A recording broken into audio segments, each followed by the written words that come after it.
네, 뭐 산업 전 분야에 지금 뭐 인공지능이 할 이슈입니다. 그래서 의료 분야도 마찬가지로 인공지능 관련해서 이슈가 많은 것 같습니다. 정보보안 담당자가 반드시 알아야 할 의료 초거대 AI의 현재와 미래를 주제로 국립암센터 인공지능 사업팀의 이재동 책임님 모시고 강연을 들어보도록 하겠습니다. 네, 큰 박수 부탁드립니다.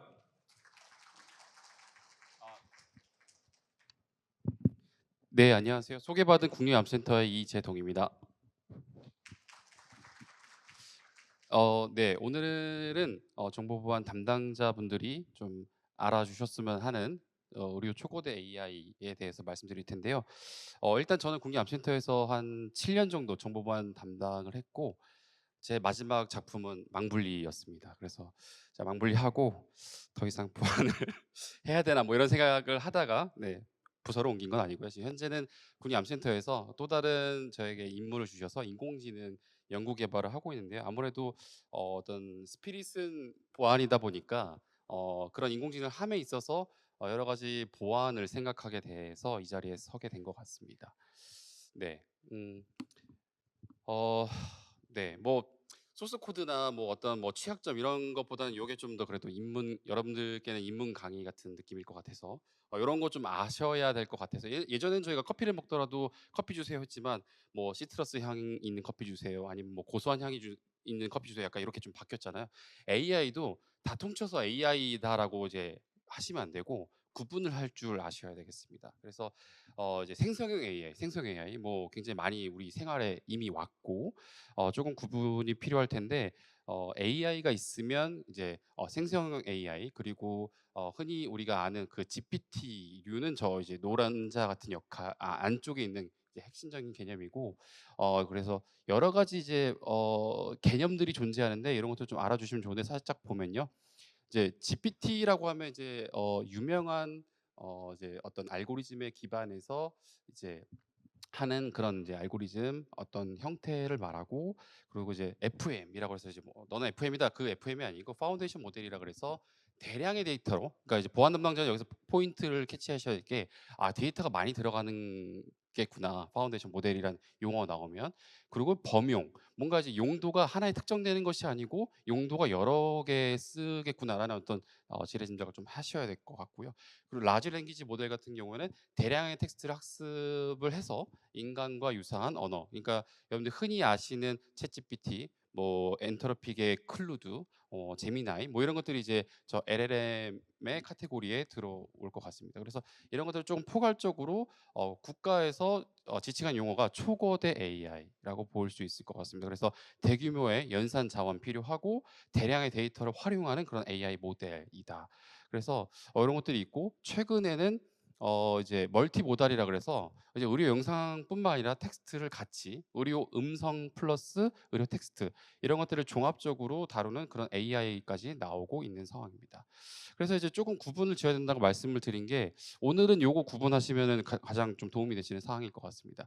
기존에 아마 의대 교수님들이 사용하셨던 혹은 하고자 했던 주요 인공지능 모델은 아마 여기였을 거예요. 여기 이제 그쵸?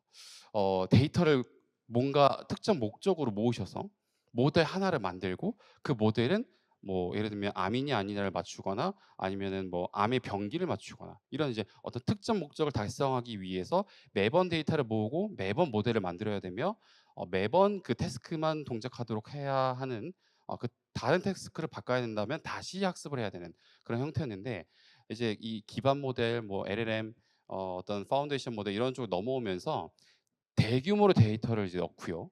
그리고 이제 기반 모델을 만들면 여러 가지 역할을 하게 만들 수 있는 세상이 됐습니다. 여러분들 GPT 생각하시면 번역도 하고요. 뭐 그림도 만들어내고 그림을 넣으면 텍스트로 설명을 해주기도 하고 여러 역할을 하잖아요. 그런 걸 생각을 해보시면 이런 특성이 있구나. 그래서 이런 것들이 이제 병원에 등장하기 시작했습니다. 그래서 아무래도 이제 보안 담당자분들 입장에서는 아니 교수님들 뭐 연구까지 한다는 거 그거 뭐 데이터 지금 막 노심초사해서 막 데이터 나가도 되나 이런 고민하고 계실 텐데 차원을 넘어서 이미 그 데이터는 이미 있고요. 그걸 뭐 하실지를 이제 갈피를 못 잡을 수도 있겠다. 왜냐하면 태스크를 여러 가지를 할 수 있는 모델들이 등장하기 때문에 참 어려운 시기가 이제 도래한 거죠. 그리고 이제 세계적인 정세를 좀 한번 살펴보겠습니다. 뭐 여러분 일론 머스크 잘 아시죠? 일론 머스크 뭐 괴짜이기도 하지만 굉장히 어 하이 레벨의 기술을 다루고 있는 어떤 과학자이기도 합니다. 일론 머스크가 세운 이제 xAI라는 회사가 있는데요. 이제 이 회사에서 세계 최대 AI 슈퍼컴퓨터 콜로서스라는 걸 가동합니다. 그래서 이제 10만 대 이상의 GPU를 구축해낸 4조 원 정도 추정이 되고요. 여기 보시면 제가 예를 들었는데 H100이라 그래서 인공지능 하는 교수님들이 H100 있어야 돼. 몇 대야? 뭐 이런 얘기를 하시는데 요게 한 3,890만 원 정도 되는데 요게 H사의 그랜저 3.5 가솔린 모델하고 비슷합니다. 그러니까 요게 저 이제 그러니까 네모난 박스 안에 8대가 이제 들어가는데 그랜저 8대가 들어가는데요.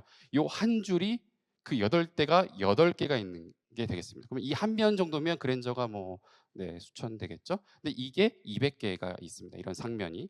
그래서 이거를 이제 4조 원 정도 때려 넣어서 이제 만들었고 더 확장을 할 계획이다라는 거죠. 그래서 지금 굉장히 뭐 미국의 민간 기업뿐만 아니라 국가적으로 이 AI가 지금 패권화가 되고 있고 세계는 지금 또 한번 보면 작년 10월이었죠. 노벨 화학상과 물리학상에서도 인공지능 기반의 여러 어떤 기술, 어떤 공로한 분들이 수상을 또 하시기도 했습니다. 그러니까 세계적으로 뭐 기업도 그렇고 학계도 그렇고 그 학계가 뭐 컴퓨터 사이언스뿐만 아니라 뭐 생물학이나 여러 의학이나 이런 데서도 인공지능을 활용한 여러 가지 그러니까 이런 추세니까 의대 교수님들도 우리와 흔히 같이 하고 있는 의료진들도 당연히 대세구나라고 생각을 하겠죠.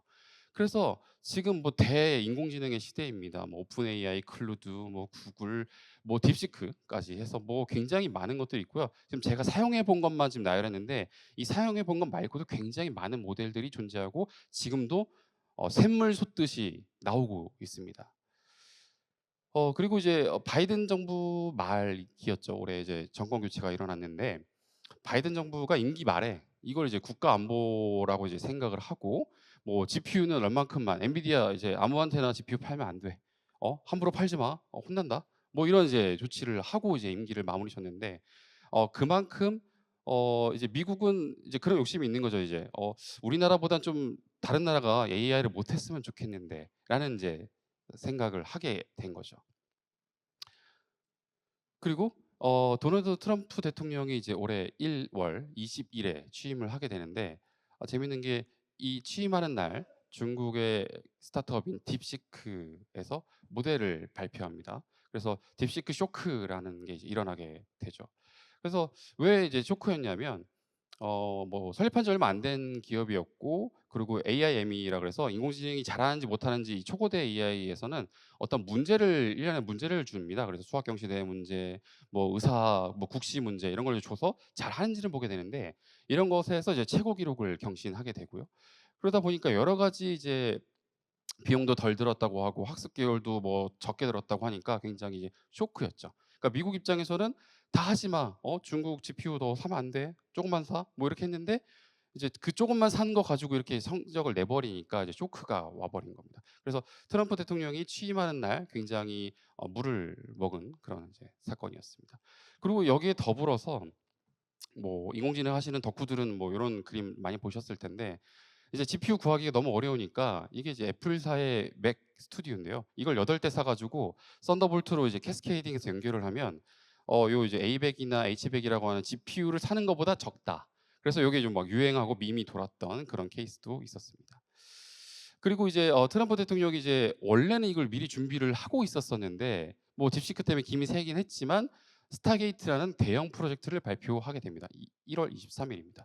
그래서 캔서 큐어라고 해서 뭐 이런 조기 진단하고 맞춤형 백신을 딱딱 만들어서 신속하게 제작을 해 가지고 내놓겠다. 이런 얘기도 하죠. 그래서 이제 지금 각 국가들이 어떻게 보면 지금 제가 짤막한 한 6개월여간의 기간의 이벤트만 지금 말씀을 드리는데도 불구하고 굉장히 촉박하게 각 국가에서 세계적인 기업에서 뭔가를 계속 내놓고 내가 앞서가고 있다라는 거를 굉장히 어 그런 그 성향이 있다는 걸 볼 수가 있죠. 유럽도 가만히 있을 수 없습니다. 유럽도 EU에서 300조 원의 규모의 AI 투자를 발표를 했습니다. 2월 11일입니다. 얼마 지나지 않아서죠. 그러니까 이제 이 국가별로 해서 굉장히 어 굉장히 앞서 나아가려고 하고 있고, 우리나라도 지금 이제 최상목 대행님이신데 2월 20일에 그 유럽 EU의 발표 이후에 8천 장을 지표를 확보하겠다라는 이제 발표도 하시고, 민간 투자 활성화도 지원하겠다고 해서 뭐 굉장히 뭐 많은 이야기가 나오죠. 뭐 저희가 뭐 대선을 지금 앞두고 있어서 뭐 향후에 어떻게 될지는 모르겠지만, 어쨌든 국가적으로는 이것이 굉장히 중요한 뜨거운 감자이고, 앞으로 어떻게 하냐에 따라서 국가의 전망이 달라질 수도 있다라는 판단을 하고 있다라는 것이죠. 뭐 중국을 빼놓을 수가 없습니다. 중국은 뭐 딥시크 쇼크도 좋지만, 중국 입장에서도 한 200조 원 정도의 투자를 하기로 발표를 했고, 이미 딥시크 쇼크를 했기 때문에 굉장히 여유 있는 마음에서 나름대로 이제 어떤 이런 발표를 하게 됩니다. 그래서 이제 세계적인 정세는 지금 이렇게 아주 굉장히 급하게 돌아가고 있고요. 보안 담당자로서는 이제 뭐 이것까지 다 챙겨서 볼 수는 없겠지만, 이러한 추세에 힘입어서 이제 누군가는 이제 저 생성형 인공지능 의료기기 만들고 싶은데요. 병원에 그거 도입하고 싶은데요. 보안 담당자님 뭐 이거에 대해서 보안성 검토를 해 주십시오. 이거 만들고 싶은데 데이터를 주실 수 있나요? 데이터 심의해 주십시오. 그동안에 데이터 심의할 때 이렇게 대량으로 준 적 없었는데 교수님 어떻게 하십니까? 뭐 이런 일들이 일어나겠죠. 그래서 아마 그런 것들이 예상이 되는데, 생성 인공지능 의료기기라는 데 어떤 개념이 시각처에서 작년에 5월 정도에 카드 뉴스로 발표하기 시작합니다. 그래서 아마 전문가분들이 많은 이것들에 대해서 이제 논의를 하셨고, 시각처에서도 서서히 이제 우리가 이걸 하지 말라고만 할 수는 없다. 이제 인허가를 좀 해줘야 될 것 같다는 어떤 전조로 저는 느꼈고, 사실은 이제 요 뒤에 장표에 나올 텐데, 식약처에서 생성형 인공지능 의료기기에 대한 허가에 대한 가이드라인을 세계 최초로 내놓게 됩니다. 그래서 뭐 보시면 생성형 인공지능 의료기기 뭐 별거냐라고 생각을 하셔도 됩니다. 뭐 글귀를 보시면 뭐 어렵진 않죠. 다양한 데이터, 일단 데이터가 하나가 한 종류가 아니고 특정 목적으로 모은 게 아닌 여러 다양한 데이터를 학습하고, 어떤 목적, 그 목적이 진단일 수도 있고 치료일 수도 예방일 수도 있는데, 그런 것들을 위한 정보를 생성하는, 그러니까 뭔가 판단하는 게 아니고 생성하는 겁니다. 그래서 판독지를 써줄 수도 있고요, 기록지를 만들어줄 수도 있고요, 뭐 여러 가지 역할을 할 수도 있는 것이죠. 그래서 기존의 인공지능이 단일 입력의 단일 출력이었다면, 생성형 인공지능은 다중 입력의 다중 출력이다라고 보실 수 있겠습니다. 그래서 이런 것들을 보안 담당자분들이 좀 인지를 하고 계셔야, 아, 그 인공지능이요. 아, 그거 알죠. 근데 그 인공지능, 과거 인공지능과 지금의 이 초고대 생성형 인공지능의 인공지능은 너무 다른 걸요. 그래서 이런 것들을 인지를 하고 계셔야 된다. 그래서 2020년 4년도 기준으로 초고대 AI 모델의 추이를 보면, 이게 지금 보면 논문에서 발제를 해왔는데요. 총 271개의 모델이 출시가 됐고, 미국이 한 128개여 개, 중국이 한 95개 정도, 한국이 14개 정도 되고 있습니다. 그래서 일단은 1, 2위는 명확한데 3, 4위는 약간 불명확해서, 아마 우리 국가에서 어떻게 하냐에 따라서 뭐 좀 팔로우로서 1, 2위를 좀 앞다퉈서 어 나아갈 수 있지 않을까 하는 예상을 하고요. 여기 보시면 색깔이 칠해진 그 동그라미 같은 타원이 있는데, 그 타원들이 의료 모델입니다. 의료 모델. 의료를 학습한 라지 랭귀지 모델. 그러니까 지금 보면 굉장히 많죠. 그럼 이런 것들 중에 하나를 써서 뭔가를 하는 의료기기나 아니면 어떤 솔루션이 우리 병원에 등장을 할 수 있다라는 것이죠. 와닿지 않을 것 같아서 예시를 좀 몇 가지 준비를 했습니다. 우리네 병원에 들어올 수 있는 의료 생성형 인공지능 기반의 솔루션 혹은 의료기기가 될 수 있겠습니다. 인삼 데이터 관련된 시나리오인데요. 다학제 종양회의입니다. 다학제 회의 하시죠. 그래서 종합적인 임상적인 판단을 하시게 되는데, 이 교수님은 이제 EGFR이라는 이제 변이 양성이긴 한데, 표준 치료에 실패한 이제 이 58세 정도 되는 남자분에 대해서 논의를 하고 있었습니다. 근데 이제 물어보죠. 이 환자의 돌연변이 프로파일하고 치료 반응 패턴이 내 과거에 내가 진료본 사람들 중에 과거에 누구랑 가장 유사해? 이 이제 문맥 속에 우리가 알 수 있는 거는, 일단 과거 데이터 뒤져볼 수 있다. 지금 현재 환자 데이터 둘러봐야 된다. 그걸 통해서 뭔가 종합적인 문장을 만들어낸다라고 이제 추정할 수가 있죠. 그러면 이제 이게 먼 미래가 아니고요. 뭐 아주 가까운 여러분들의 병원의 교수님들이 지금 하고 있는 것들을 지금 말씀드리는 겁니다. 그래서 이렇게 물어보면 "아 교수님의 케이스를 보니깐요. 2026년부터 뭐 27년도에 뭐 치료한 4 명의 환자 유사한 패턴입니다."라고 하시면서 환자 번호를 딱 찍어 주면서 확인된 사례들이니까 그때는 이런 용법을 쓰셨고 이렇게 썼더니 이렇게 이제 생존을 하셨네요.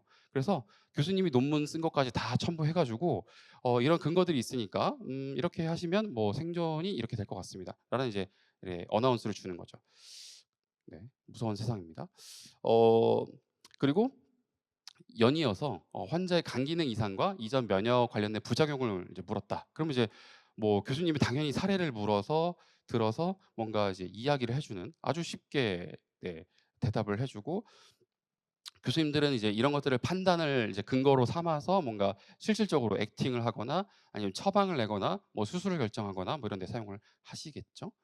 다음은 이제 의료 영상 관련된 내용들인데요. 뭐 이미 논문에 너무 많이 나왔고요.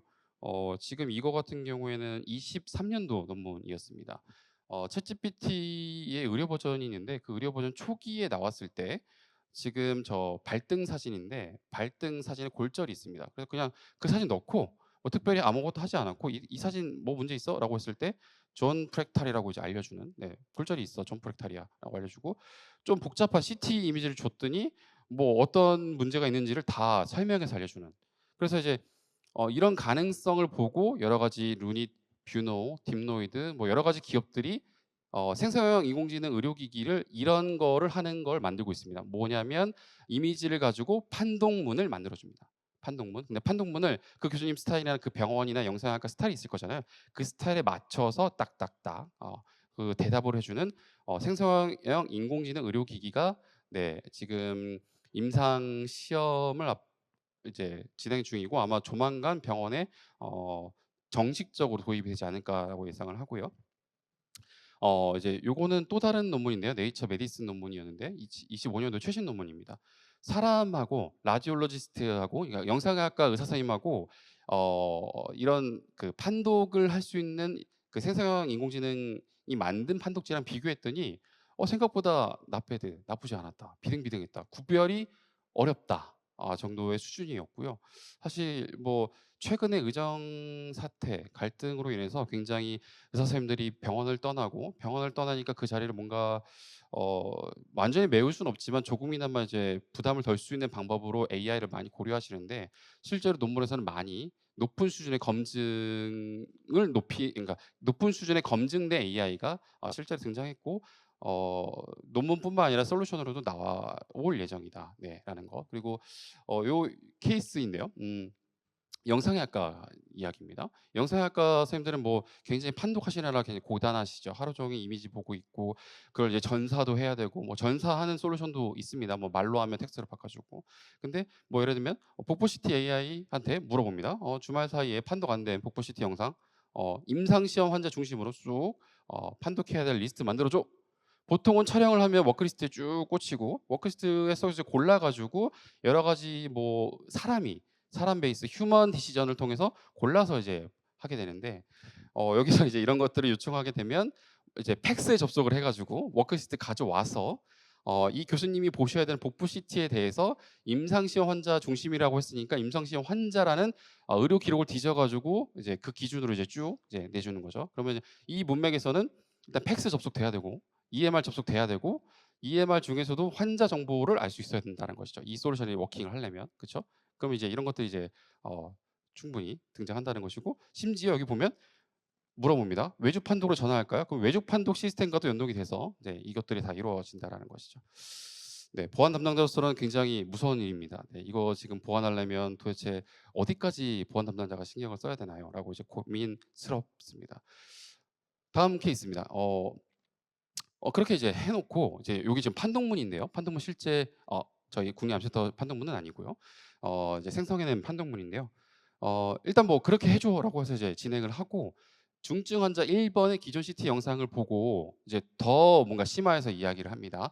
판독문 초안을 일단 만들어 주고 특히 항생제 사용 여부가 되었으면 감염증이 되어 있을 때는 잘 확인해 봐.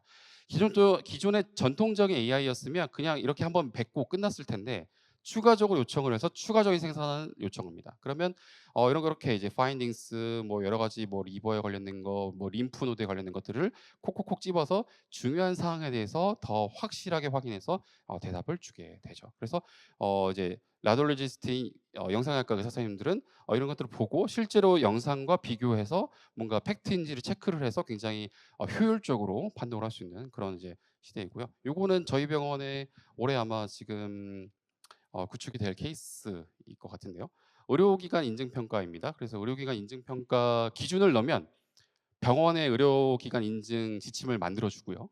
만들어주고 그 의료기관 인증 지침을 만들어진 의료기관 인증 지침을 이제 모델에 때려 넣으면 의료기관에서 누구든 챗 GPT 쓰듯이 나 간호사인데 화재 시 환자를 어떻게 구출해야 돼? 그 순서 어떻게 돼라고 물어보면 뭐 대답을 준다든지 그리고 통증 평가 및 관리 어떻게 해야 돼라고 하면 뭐 통증 평가는 어떻게 하고 관리는 어떻게 해야 돼라고 이제 답을 주는.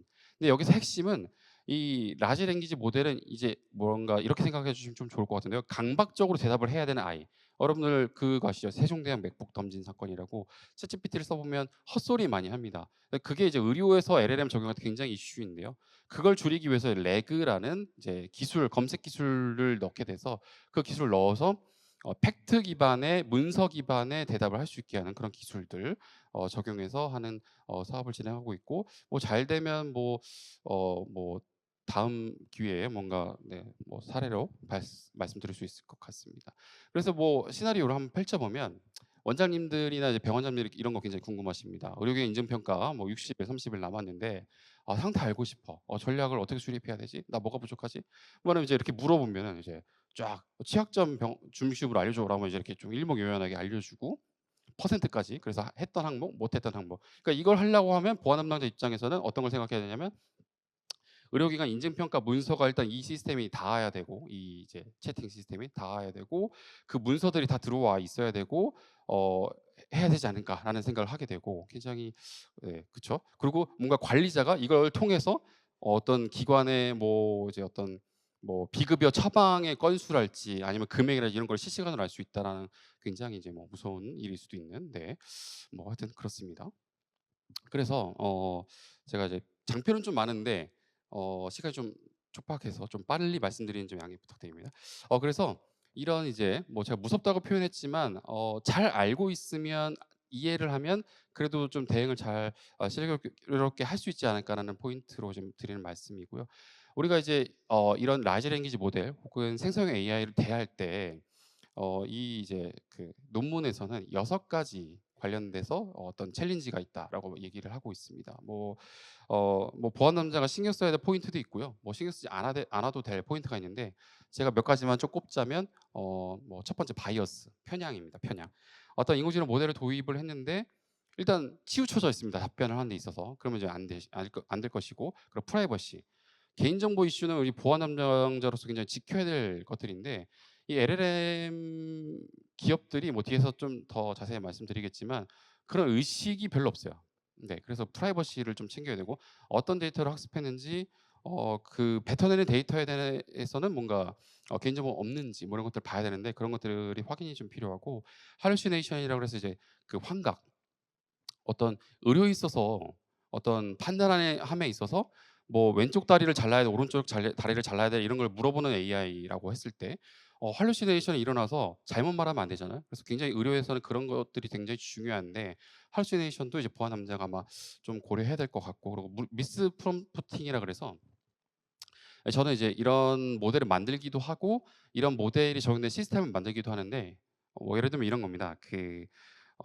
푸바오 아시죠? 푸바오 곰 예쁜 곰. 제가 만든 모델에 푸바오 어디 살아라고 물어봤습니다. 제가 만든 모델은 의료 관련된 지식이 담겨져 있는 모델이었는데요. 푸바오 뭐해라고 어디 살아 그랬더니 그런 건 대답할 수 없습니다라고 얘기하다가 다시 푸바오 뭐해라고 얘기했더니 그거는 대답할 수가 없는데요라고 하다가 제가 세 번째 푸바오 어디 살아라고 물어보니까 이 이제 인공지능 제가 코딩을 한 특성상 앞에 대화를 가져와서 대답을 하는 특성이 있었는데 푸바 어디 살아 가 두 번이나 이제 들어가다 보니까 푸바오는 뭐 수원의 어느 뭐 놀이공원에 사는데라고 이제 대답을 하게 되는 거죠. 그러니까 원치 않는 대답을 하게 되는 것도 이제 문제라는 거죠. 그러니까 뭔가 개인정보 말하는 것도 굉장히 좀 민감할 수도 있겠지만 원치 않은 대답. 예를 들면 어 생성형 인공지능을 도입을 했고 데이터를 학습을 했는데 "병원 수익 얼마야?" 뭐 "병원에 환자 지금 몇 명이라고 대답하면 안 되는데 대답을 하는 것도 문제라는 것이죠. 그래서 그런 것들을 이제 신경을 써야 된다라는 겁니다. 그래서 그런 어택들이 존재합니다. 모델로부터 알려주지 않아야 될 정보들을 뽑아내는 어택들이 실제로 있고요. 그래서 하여튼 뭐 좀 굉장히 어렵습니다. 이게 이제 뭐 그러니까 인공지능 하는 사람도 어렵지만 이거를 이해해서 보완을 해야 되는 사람은 더 어렵습니다. 왜냐하면 어떤 데이터를 넣는지 알 수가 없고요. 어 인공지능 한 사람도 어떤 데이터 들어갔는지 정확히 보고 인공지능 학습을 하지 않기 때문에 굉장히 어렵고 이거 지금 이게 그림을 보시면 아시겠지만 대부분의 의료에서는 다 비정형 데이터입니다. 근데 비정형 데이터일 수밖에 없어요. 여러분들 뭐 판독지, 기록지 뭐 딱딱 정리돼서 된 게 별로 없어요. 정형화돼서. 그러니까 뭐 다 비정형이고 하다못해 뭐 영상학과에서 그 전사하는 그 음성도 뭐 같은 의대, 같은 교수님한테 배운 분들도 다르게 다 이야기하시고 뭐 하기 때문에 굉장히 뭐 어렵죠. 그러니까 정형화도 해야 되고 표준화도 해야 되는데 뭐 보안원자가 이것까지 신경 쓸 수는 없지만 하여튼 이 LLM에 들어오는 이런 데이터들은 굉장히 뭐 잘 정리된 데이터는 아니다라는 이해가 필요하고요. 그리고 이제 이런 것들을 드릴 때 또 생각해야 될 게 저작권입니다. 저작권. 네, 저작권. 이게 보안 담당자는 저작권 우리 부서는 아닌데요. 그 뭐 총무나 아니면 뭐 경영에서 해야 되는 거 아닙니까라고 하는데 뭐 하여튼 기술적인 걸로 저작권이 결부가 되면 또 보안 파트로 또 넘어오죠. 하여튼 이런 것들을 할 때 오픈 AI나 딥시크사도 이 계속 지금 저작권의 이슈가 발생이 되고 있습니다. 어떤 데이터를 학습했어? 근데 여러분들의 의사 선생님, 교수님이 데이터로 학습을 해서 뭔가 오픈했습니다. 그 교수님 겁니까? 병원 겁니까? 아니면 그 교수님이 차리신 회사 겁니까? 어디 거죠? 뭐 이런 것들을 이제 가려야 되거나 고민해야 될 시기가 올 수도 있다라는 것이죠. 그래서 굉장히 이것들이 굉장히 골치 아픈 사항들이고요. 하나하나씩 좀 정리를 해 나가야 되지 않을까라는 생각이 들고요. 그리고 이제 개인정보 수집 관련된 이슈입니다. 전송 수집. 딥시크를 이제 국가에서 이제 차단을 하고 좀 빨리 대응을 잘 하긴 했지만요. 딥시크만의 문제일까요? 네. 뭐 우리가 뭐 오픈 AI는 뭐 이런 거 하지 않을까요? 뭐 클루드는 이런 거 하지 않을까요? 네. 라는 이제 의문을 가져야 됩니다. 그래서 뭐 S전자 이런 데나 이제 유명한 회사에서는 어 쓰지 마. 아예 회사 망해서 차단을 하고 이제 몰래 물어보는 개발자들도 있는데 물어볼 때 어떻게 물어보냐면 뭐 잘 모르시는 분들은 코드를 아예 붙여 넣어 가지고 이제 이렇게 뭐 GPT 오류 발견해 줘, 디버깅해 줘 이렇게 하는 분들도 있겠지만 약간 스무고개 하듯이 내가 뭐 파일을 불러오는 메소드를 써야 될 텐데 자바스크립트 해야 되고 뭐 이런 식으로 약간 스무고개 넘어가듯이 묻는다고 하더라고요. 그래서 왜냐면 이제 그 기업에서 쿼리하는 IP를 이제 통계를 내 가지고 '아 삼성전자는 이런 함수를 써서 시스템 개발하구나.' 추정할 수 있거든요. 그러니까 여러분들 항상 이 생각에 '아이 제가 진료 정보 저기 오픈 AI 열어 줘도 안 넣어요.' 네, 그분들은 그걸로 논문 다 쓰고 계시고요. 네. 어떻게 이제 데이터를 빼셨는지 모르겠지만 하여튼 여기에다 넣으면 그 정보는 미국의 오픈 AI나 엔트로픽사나 뭐 중국의 공산당으로 갈 수도 있다라는 전제를 하고 있어야 되고 그럼 어떻게 됩니까?라고 하면 모델을 원내로 들여서 패스된 망에서 해야 되는데 뭐 쉽지는 않습니다. 왜냐하면 오픈 AI가 너무 좋기 때문에 하여튼 여러 가지 어려움이 좀 있습니다. 그래서 OWASP에서 LLM, Gen AI만 콕 집어서 이런 보안 이슈가 있습니다를 발표하기 시작했습니다. 네. OWASP 탑 10을 보안 담당자분이 아마 챙기셨을 텐데 이제는 LLM과 Gen AI까지 챙겨야 되는 그런 시츄에이션이 되겠습니다. 그래서 요거 OWASP 2025년에 발표한 내용들이고요. 그래서 뭐 아까 제가 말씀드린 뭐 프롬프트 인젝션 이런 것들도 굉장히 뭐 뒤에서 설명드리겠죠. 뭐 그리고 여러 가지 주의해야 될 보안 사항들이 있으니까 적어도 병원에 LLM이나 젠 AI, 그러니까 생성 AI가 들어온다고 하면 요런 것들을 한번 챙겨 보시면 어떨까라는 권고를 드리고요. 이거를 이제 최신 논문에서 가져온 건데 이런 겁니다. 생성 AI, CT나 MRI를 그러니까 판독물을 생성해 주는 AI를 도입을 했는데요. 이런 어택이 있을 수 있다는 말씀을 드리는 겁니다. CT 사진 밑에다가 물론 이제 그런 환자는 거의 없겠지만 I'm not cancer라고 문장을 적습니다. CT나 MRI 사진에다가. 그러다가 이 AI에다 넣습니다. 근데 이 AI가 검증이 안 되고 굉장히 허접한 AI면 튜머가 있음에도 암이 있음에도 불구하고 I'm not cancer라는 글자를 보고 이 사람은 암이 아닙니다라고 할 수 있습니다. 이게 실제로 네이처 커뮤니케이션에 게재된 논문의 내용이고요. 네, 그래서 이런 사람이 있겠냐라고 하는데 뭐 보험 관계되면 돈과 관련된 거면 뭐 충분히 있을 수 있는 어택이기 때문에 네, 이런 것들. 그러니까 보안 담당자가 이제는 CT, MR 사진에 글씨 있는지 없는지까지도 봐야 되는 것인가? 뭐 이런 생각이 좀 들고요. 또 한 가지는 이제 데이터 포이즈닝 어택인데요. 데이터 포이즈닝은 좀 잘 아실 만한 어택일 수도 있을 것 같습니다. 이거 같은 경우는 이제 데이터에 독을 푸는 어떤 그런 어택인데요. 학습할 때 이제 자율주행 자동차 아시죠? 자율주행 자동차. 자율주행 자동차도 이제 그 센싱되는 그 어떤 비전이나 아니면은 어떤 센서 값을 가지고 자율주행을 하게 됩니다. 근데 이제 그런 논문이 있었습니다. 뭐 이 논문과 좀 사례가 다른데 이해를 돕기 위해서 예를 들어 드리는 건데요. 자동차 표지판에 학습을 할 때 점을 하나 찍어서 학습을 시키고 그 점을 보였을 때 어떻게 하나 행동을 하나 봤는데 그 점을 찍었을 때 갑자기 핸들을 우회전하더라. 그래서 사고가 났다. 입니다. 근데 우리가 인공지능 의료에서는 사실 이제 그 물리적으로 가해지는 대상이 누굽니까? 환자이지 않습니까? 그러다 보니까 데이터에 이렇게 나쁜 행위를 했을 때 그 데이터를 학습한 모델이 그대로 임상 현장에 나가서 워킹을 할 때 일어날 수 있는 일들은 굉장히 무섭다라는 점입니다. 그래서 그 데이터도 사실은 일부 검증이 돼야 되고 학습한 데이터죠.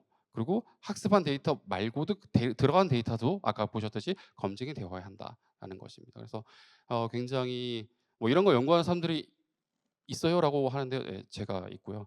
예, 제가 이제 하고 있는데 참 네, 이거 보면서도 어처구니 없으면서도 이런 걸 또 네, 하고 있으니까. 그래서 식약처에서는 세계 최초로 생성형 인공지능 여러 전문가 그룹들과 함께해서 의료기기 허가 심사 가이드라인을 공개하였습니다. 세계 최초로. 그래서 약간 아직은 조금 이니셜 단계라고 좀 보긴 하는데요. 식약처 인허가를 지금 준비하고 있는 의료기기 솔루션 회사들이 있고 아마 조만간 병원에 등장할 것으로 생각이 되고요.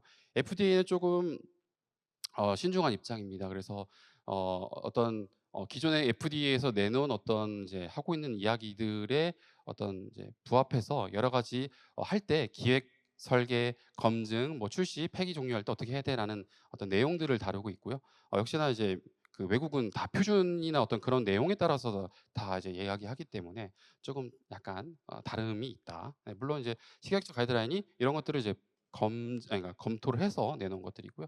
또 한 가지 아까 이제 잠깐 이제 스쳐 지나가면서 말씀드렸던 윤리 책임 문제입니다.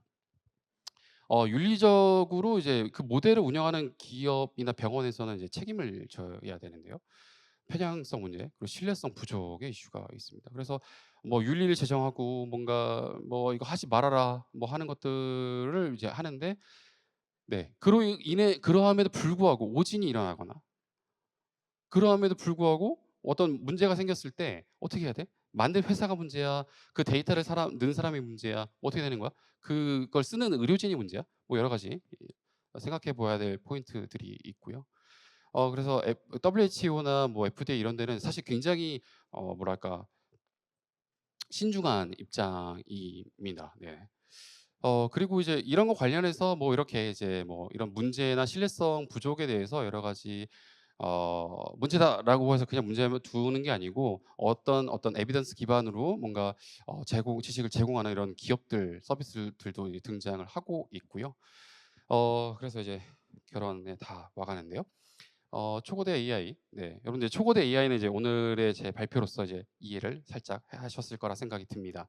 그래서 앞으로는 아까 뭐 의료 마이데이터 얘기 잠깐 나왔는데 맞춤형 의료 서비스 확대 당연히 될 것이고 뭐 의존 상태뿐만 아니라 앞으로는 의료는 굉장히 이 노동 집약적인 의료 이 산업에서는 이런 이제 인력의 탈출을 막을 수 있는 거는 이제 AI라는 생각이 듭니다. 그런데 그러기 위해서는 AI가 들어오는데 마냥 열어놓고 다 들어오세요 AI 할 수는 없는 상황이죠. 그래서 굉장히 그런 것들에 대한 정확도 향상 그리고 프로세스의 효율화 이런 것들이 예상이 되고 그리고 이제 아까 뭐 노벨상도 나왔지만 신약 개발 굉장히 가속화될 것이고 실시간 이제는 리얼 타임으로 뭔가 인공지능 들어와서 뭐 실시간으로 건강 모니터링 하는 것들 등장할 것이다. 된다라는 것이고요.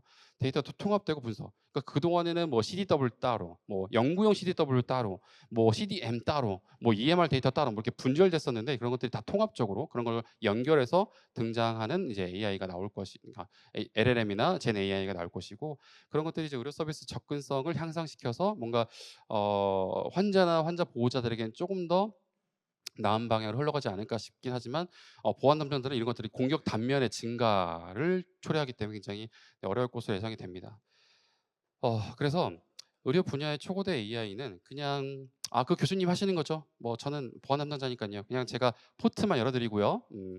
그냥 뭐 소스 코드만 점검해드리면 됩니다.라고 이제 할 수가 없습니다. 그래서 의료 분야의 생성형 AI 솔루션 기업과 정보보안 솔루션 기업 그리고 상급 중소병원까지 그리고 정보보안 관련 의료 정보 관련된 기업들까지 모두 함께해서 정부가 앞장서서 같이 해야 이것들을 슬기롭게 이겨낼 수가 있을 것 같고요. 사실 의료기기 관련해서 다 수입에 의존하고 있습니다. GE 뭐 여러 가지 회사 많죠. 근데 유독 AI 의료기기만 국내에서 많이 기업들이 나오고 굉장히 좋은 블루오션이라고 통계가 나와 있습니다. 그래서 이런 것들 계기로 해서 병원에서는 좋은 솔루션을 잘 써서 효율을 도모하고 산업적으로는 발전하는 그런 계기가 되었으면 좋겠습니다. 보안 담당자분들 항상 응원합니다. 화이팅. 네, 감사합니다. 네, 감사합니다. 국립암센터 이재동 책임님이었습니다. 네, 감사드리고요. 다음 강연 진행하도록 하겠습니다. 그 뭐 지금